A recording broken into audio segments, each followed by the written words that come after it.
The dust don settle for inside Morocco. The drums don finally stop for inside Rabat, and the AFCON 2025/2026 for inside Morocco don come to an end, and the AFCON don become history. E don dey inside the history books. E don dey for inside the annals of history.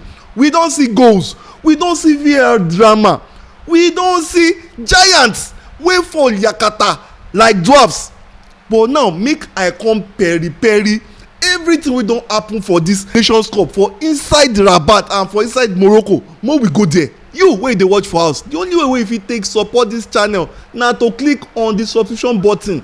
Na free, no payment. Thank you. Now make we start from the Super Eagles semi-final against the Atlas Lions of Morocco. The Super Eagles of Nigeria played a fantastic football, but then again, if you look Nigeria midfield, you go know say this team they still get a lot of work to do. And if you look Morocco, they come with power, they come with tenacity, but that one midfield dey flat. And na im be my argument say this Super Eagles wey dey use compare the 1994 Super Eagles no be the same. E don clear now say 1994 squad na still the best, because look at the midfield now. Who you wan push comot for that midfield when you have our ogbonge four in the person of Sunday Olise? Look at the other people wey dey the midfield. All of them dey sturdy, all of them dey gidigba. Na midfield be one of the other things wey make us lose that match against Morocco, because if say we dey solid for that midfield, I bet you Nigeria go don score those people. But the pressure was on our midfield and our defence line, but our defence line do well. So the lapses show because Raphael Oyedika dey play the ball away to the Moroccans. He dey jittery because he never play that high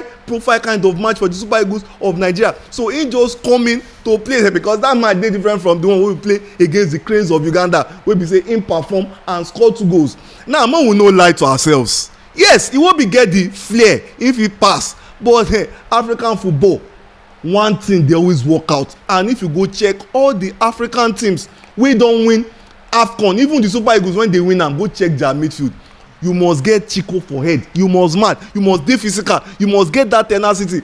And na wetin dey lack for this Super Eagles midfield be that we no get ogbonge players wey be say they get that strength, they get that agility, they get that fire. Look at Senegal now. I don dey talk am say na Senegal dey fear. And why? Because strength come to play yesterday, and the Super Eagles henceforth need to work on this thing. Abeg, look at our 2013 victory for South Africa. Check our midfield now. Where you wan pass, where Mikel dey, Mikel go charge you comot. Look at all of them wey dey that midfield. So midfield suppose get big ogbonge players wey be say dey fit get that strength, dey fit run at you at every minute. Imagine say we get like 2 or 3 of Calvin Bassey for that midfield. I bet you we go beat Morocco, because Morocco wetin dey do very well be say they know say our number 10 wey be say dey fall back in Alex Iwobi, if they cut off supply from am, if they no allow am supply the players wey dey front, say Nigeria no go see anything play again. But now make I take your mind back to Sunday Olise. Look at Sunday Olise. Upon say in dey play defensive midfield, in dey attack go front, in dey get that tenacity, in dey get that strength, in dey get that boldness to go forward to attack. And na so e suppose be. And no be small thing Nigeria be 5th for FIFA ranking when they dey that time, because na men dey that midfield and men dey that defence.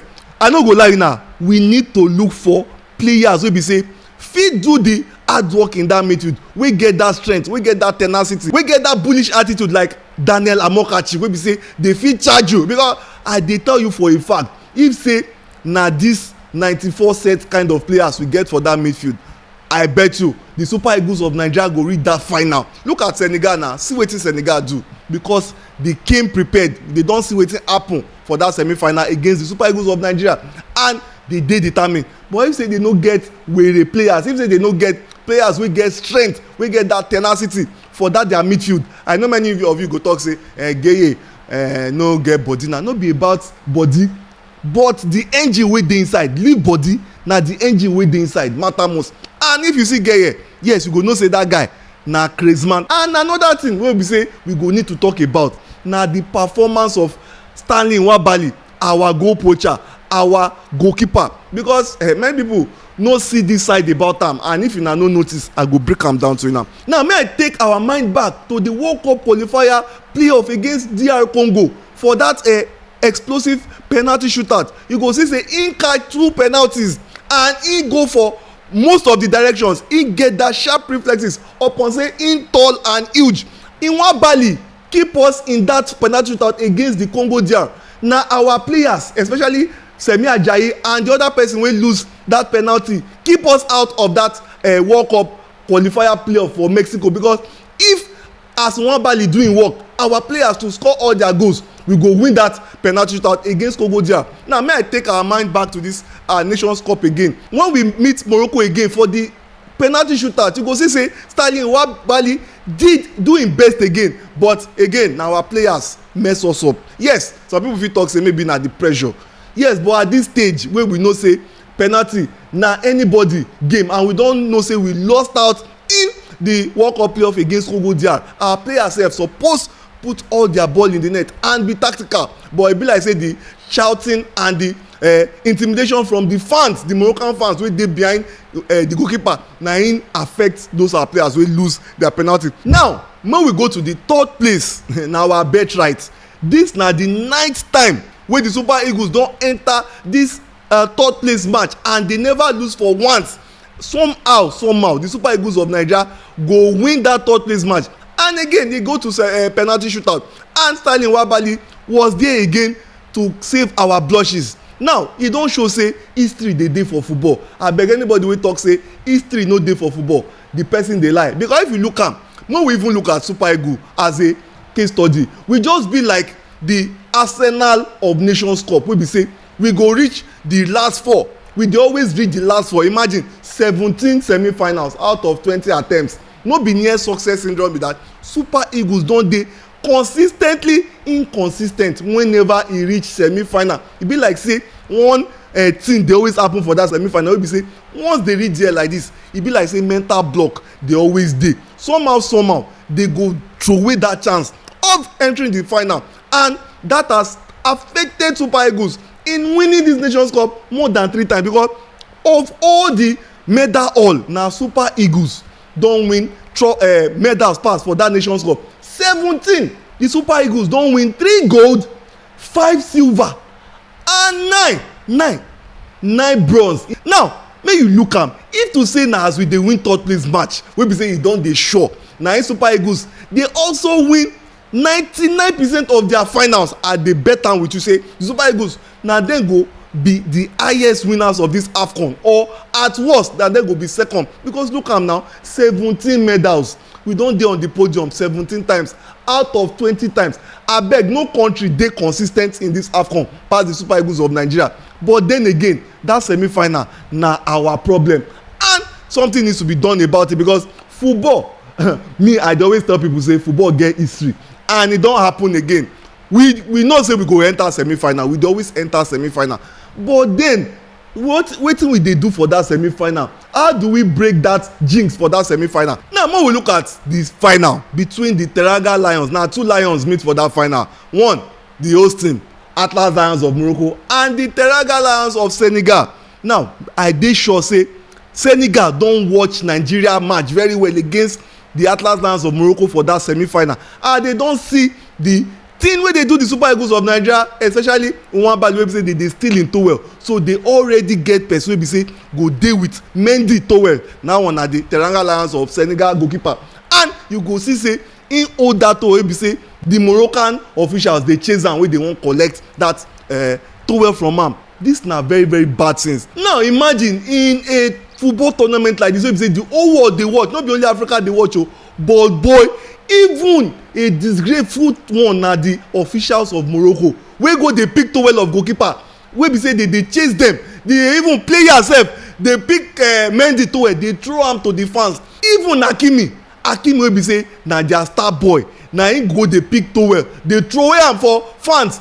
This one dey shambolic, e dey disgraceful. E is not something that we should be seeing in African football. African football don go past this level. African football suppose don go this level with all the infrastructure and everything wey dey down. Na this officiating and politicking wey they dey do for this AFCON na im spoil everything. Now all of us na im we take our eyes see and say rain dey fall for that final last night for inside Rabat, and under the law e no dey bad if player use towel because the glove go dey wet and e go need to have a grip on the football because if the hand glove dey wet the ball fit fall enter net. So the player no be only for face dey go use the towel but for their gloves in case say e dey wet because rain dey fall and we dey see am and you dey pick their towel wey be say they dey use clean hand, no be say the towel dey on top of the pitch o, na outside of the pitch, na outside of the touch line and una dey pick their towel wey be say this one na psychological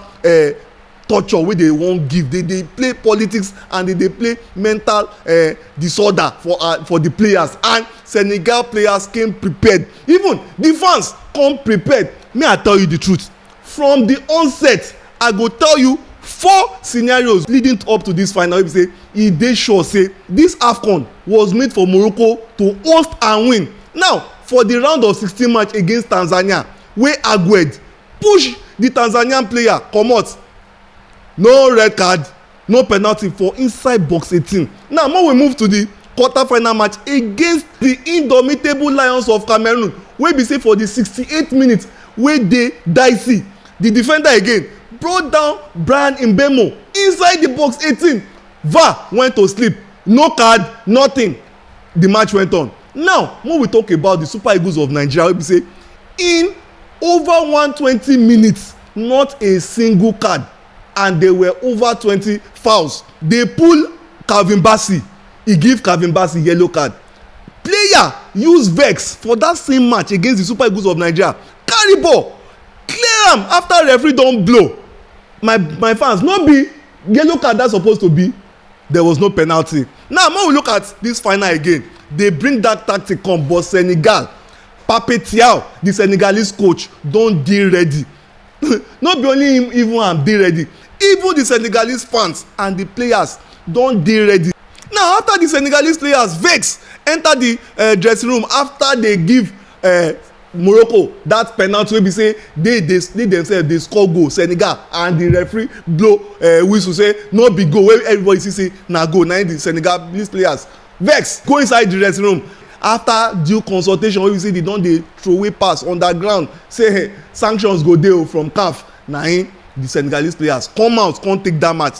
But God of soccer dey behind Senegal that last night because if you look that Brahim Diaz penalty, controversy dey am. Some people talk say him purposely miss that penalty, but if you look at am from another angle you go look say no, him wan score that penalty but him wan score a penanka. Now the reason why you go know say Brahim Diaz no intentionally lose that penalty be say as him come with speed, he wan penanka that goal, he wan useless Mendy, he wan scatter am, he wan make e jump, he wan score a beautiful goal. But as him play am, na him Mendy just jump for, because if you look at Mendy very well, he get sharp return reflex wey be say he no too dey jump like that. Now if you go watch him match, one match like that wey be say Aguero for Man City versus Chelsea, na that same penalty Aguero, that same penanka na him Aguero play, and Mendy as he don go, he no jump, come back collect the ball. So God of soccer was behind Senegal and the whole of Africa dey behind Senegal that last time because e dey obvious wetin Morocco dey do since the round of 16 match wey be say they won by force by fire win that AFCON. Now we fit understand the desperation of Morocco to host and win this time around, apart from the fact say the men's own na 50 years ago they don win am and they wan win am for grand style. Now in the last 4 years they don host the AFCON 3 times. 2 AFCON, that one na for women Nations Cup, and one this one wey they just host now, and 3 times they enter final, they lose the 3. Now for 2022 for AFCON the women final, they play against the Bayana of South Africa, they lose.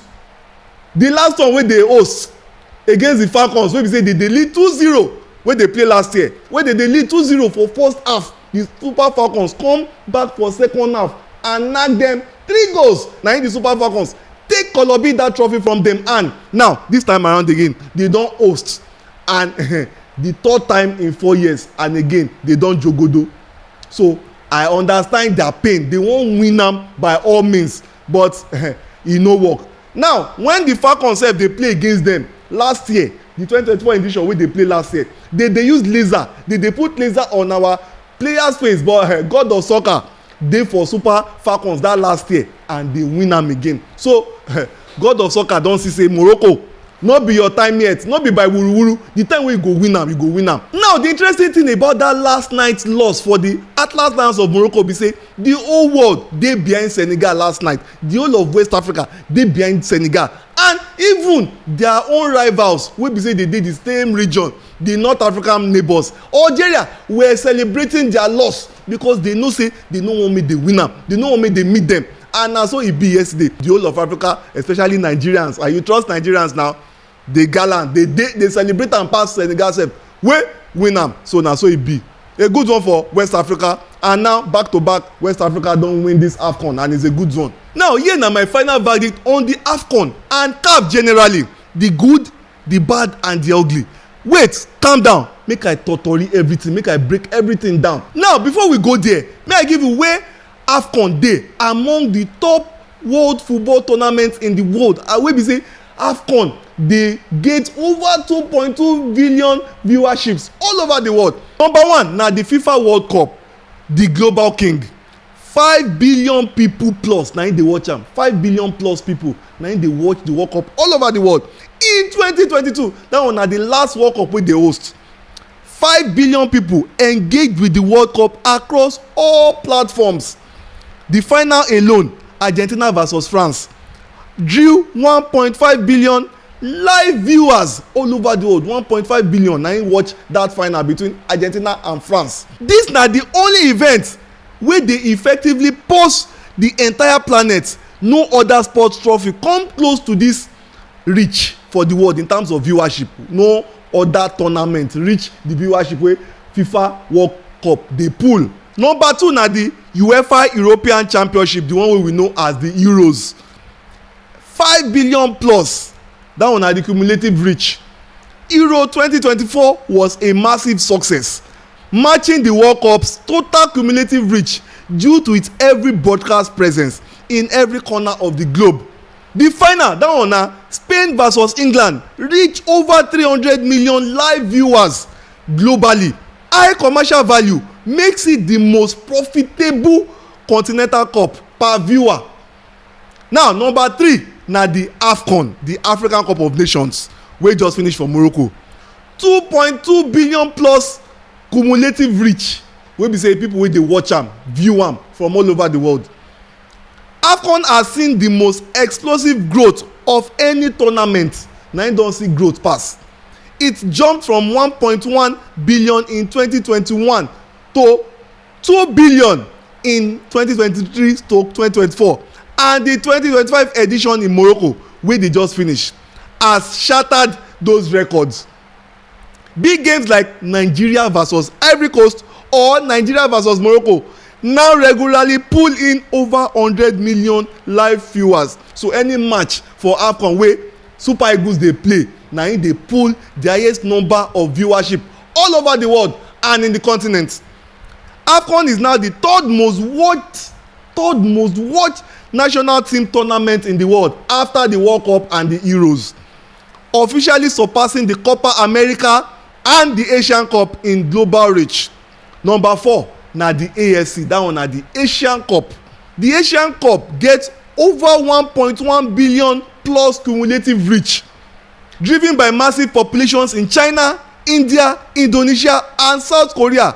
The 2023-2024 Asian Cup broke all previous records for that region. While its global neutral viewership is lower than AFCON's, its internal market is the largest in the world by population. Number five na the CONMEBOL, that one na the one wey be say they dey host for South America, Copa America. Engagement approximately 700 million to 1 billion. Despite having the world's biggest stars, Messi, Vinicius Junior, the Copa America has a smaller cumulative reach because the tournament has fewer teams, usually 10 to 16, and fewer matches than AFCON or the Euros. It has the highest social media engagement per viewer, meaning Copa America fans are the loudest online, even if the total TV audience is smaller than AFCON's. So you don see say AFCON don come of age the third most watched football tournament in the world. Now African football don dey move a step higher, e don dey global, and if you look am now, e don dey attract sponsors and viewership from all over the world, as people dey always focus on the AFCON whenever e dey on. And if you even look am, African players wey dey for diaspora, wey dey play for most of the major clubs, dey play for this AFCON, wey be say dey bring viewership and supportership from other continents, wey be say dey watch am. And most of the big players dey this AFCON, players wey dey play for all the big clubs for Europe, for EPL, wey be the most watched league in the world, dey bring that attraction to the AFCON. And if you look am, a lot of clubs wey be say their players dey this AFCON were rooting for their players. And if you watch am, even key figures wey be say dey ogbonge for world football wey in this tournament, the likes of Kylian Mbappe was in every match for Morocco, because im mama na from Morocco. The likes of Zinedine Zidane wey play for France, wey be say im roots na from Algeria, was in this tournament for all the matches wey Algeria keep, because im pikin na the Algerian goalkeeper. And also Arsene Wenger was present in that final last night. That is to show you that African football don move a step higher, and you can see that the facilities were top notch and everything was perfect in terms of infrastructure and everything wey be say dey needed to enjoy a football spectacle. Na so e be. Now wetin CAF go need to do right now to stop external influence wey be say dey still dey get influences from outside of the CAF body, wey be say dey dictate wetin dey schedule their matches to look like and wetin dey do. Now another area na the bad officiating wey dey this AFCON, wey be say referees dey work for the home team to win, wey we don see for this AFCON, and e dey very very bad.